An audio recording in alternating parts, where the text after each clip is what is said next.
उत्तराखंड में आतंक और कट्टरपंथ के नेटवर्क पर अब सबसे बड़ा वार हुआ है। एक ऐसा खुलासा जिसने सुरक्षा एजेंसियों को भी चौकन्ना कर दिया। सोशल मीडिया के जरिए युवाओं को जिहाद के नाम पर भड़काने की कोशिश, पाकिस्तान और मलेशिया तक फैले संदिग्ध कनेक्शन, घर से बरामद पिस्टल, डेटोनेटर और AK-47 के कारतूस, और अब एसटीएफ का दावा देश विरोधी साजिश को वक्त रहते नाकाम कर दिया गया। तो आखिर कौन है वो शख्स, कैसे चल रहा था कट्टरपंथ का खेल, और क्या उत्तराखंड को बनाया जा रहा था बड़ी साजिश का मैदान, सब कुछ जानेंगे इस वीडियो में। नमस्कार, आप देख रहे हैं रायशुमारी और मैं हूं आपके साथ ऋतु बिष्ट।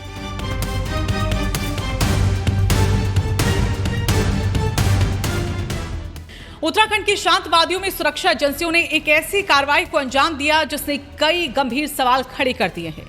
स्पेशल टास्क फोर्स यानी कि एसटीएफ ने उधम सिंह नगर जिले के गदरपुर से मोहम्मद सलाउद्दीन नाम के एक शख्स को गिरफ्तार किया है। आरोप है कि वो सोशल मीडिया प्लेटफॉर्म्स के जरिए युवाओं को कट्टरपंथी और जिहादी विचारधारा की तरफ प्रभावित करने का प्रयास कर रहा था। एसटीएफ की जांच में सामने आया ये कि इंस्टाग्राम, टेलीग्राम और सिग्नल जैसे प्लेटफॉर्म उसके नेटवर्क का हिस्सा हुआ करते थे। यानी इंटरनेट की दुनिया में बैठकर विचारों का ऐसा जाल बुना जा रहा था जो सीधे सामाजिक सौहार्द और राष्ट्रीय सुरक्षा को प्रभावित कर सकता था। सबसे चौंकाने वाली बात सिर्फ सोशल मीडिया गतिविधियां नहीं है, बल्कि वो सामान्य है जो जांच एजेंसियों को उसके ठिकाने से मिला है, क्योंकि बरामदगी ने इस पूरे मामले को और भी गंभीर बना दिया। पूछताछ के बाद एसटीएफ ने देर रात सर्च ऑपरेशन चलाया। इस दौरान एक इंग्लिश पिस्टल, 5 जिंदा कारतूस, 4 डेटोनेटर और AK-47 राइफल के 2 कारतूस बरामद किए गए। अब सवाल यहां पर यह है कि आखिर यह हथियार और विस्फोटक सामग्री किस मकसद के लिए जुटाई जा रही थी? क्या सिर्फ कट्टरपंथी प्रचार तक मामला सीमित था, या फिर कोई और बड़ी साजिश भी इसमें आकार ले रही थी, जन्म ले रही थी? इन्हीं सवालों के जवाब तलाशने में अब एसटीएफ जुट गई है। जांच के दौरान जब आरोपित का मोबाइल फोन खंगाला गया तो कई ऐसे चैट ग्रुप्स और संदेश सामने आए जिन्होंने एजेंसियों को भी चिंता में ला दिया है। बताया जा रहा है कि टेलीग्राम और सिग्नल पर मौजूद कई चैट्स में कथित तौर पर जिहाद, शहादत और राष्ट्र विरोधी विचारों से जुड़ी सामग्री साझा की जा रही थी। प्रारंभिक जांच में ये भी संकेत मिले हैं कि युवाओं को भ्रमित कर उग्र विचारधारा की तरफ मोड़ने की कोशिश की जा रही थी। यानी सोशल मीडिया सिर्फ संवाद का माध्यम नहीं, बल्कि कथित रूप से ब्रेन वॉशिंग का एक टूल बनता जा रहा था। लेकिन कहानी यही खत्म नहीं होती, क्योंकि एसटीएफ की जांच अब उत्तराखंड की सीमाओं से निकलकर दूसरे राज्यों और दूसरे देशों तक भी पहुंच चुकी है, और यहीं से सामने आता है सबसे बड़ा खुलासा। सूत्रों के मुताबिक जांच में कुछ ऐसे संकेत मिले हैं जो अंतर्राष्ट्रीय कनेक्शन की तरफ को इशारा करते हैं।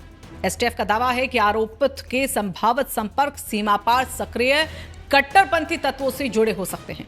पूछताछ में पाकिस्तान और मलेशिया कनेक्शन की जानकारी भी इसमें सामने आई है। बताया यह भी जा रहा है कि पाकिस्तान से जुड़े तत्व मलेशिया में बैठे एक कथित हैंडलर के जरिए गतिविधियों को संचालित कर रहे थे। हालांकि इन सभी पहलुओं की अभी विस्तृत जांच जारी है और एजेंसियां हर कड़ी को जोड़ने में जुटी हुई है।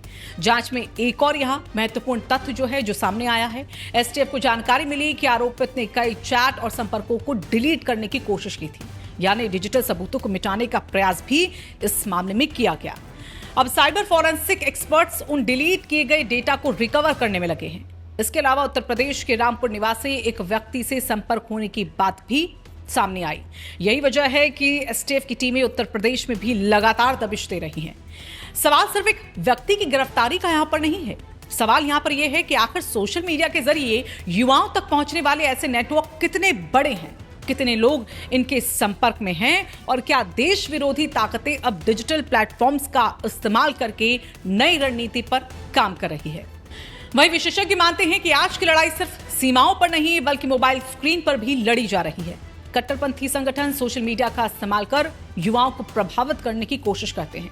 ऐसे में समय रहते किसी भी संदिग्ध गतिविधि पर कार्रवाई बेहद महत्वपूर्ण हो जाती है। एसटीएफ का कहना है कि मामले की हर कड़ी की जांच की जा रही है और नेटवर्क से जुड़े अन्य लोगों की पहचान भी की जा रही है। फिलहाल गदरपुर से हुई इस गिरफ्तारी ने कई गंभीर सवालों को यहां पर लाकर खड़ा कर दिया है। सवाल ये कि क्या उत्तराखंड को किसी बड़ी साजिश के लिए इस्तेमाल किया जा रहा था? सवाल ये कि क्या सोशल मीडिया के जरिए युवाओं को निशाना बनाया जा रहा था? और सवाल ये कि पाकिस्तान मलेशिया कनेक्शन की जो असल सच्चाई है वो क्या है? इन सवालों के जवाब जांच पूरी होने के बाद ही सामने आ पाएंगे। लेकिन इतना तय है कि एसटीएफ की इस कार्रवाई ने कथित कट्टरपंथी नेटवर्क का बड़ा उस पर प्रहार किया है। देश की सुरक्षा से जुड़ी हर बड़ी खबर और हर बड़े खुलासे पर हमारी नजर बनी हुई है। अगर आपको ये रिपोर्ट महत्वपूर्ण लगी हो तो इस वीडियो को आप लाइक कीजिएगा, ज्यादा से ज्यादा इस वीडियो को शेयर कीजिएगा ताकि लोग जागरूक हो पाए और चैनल को सब्सक्राइब करना ना भूलें।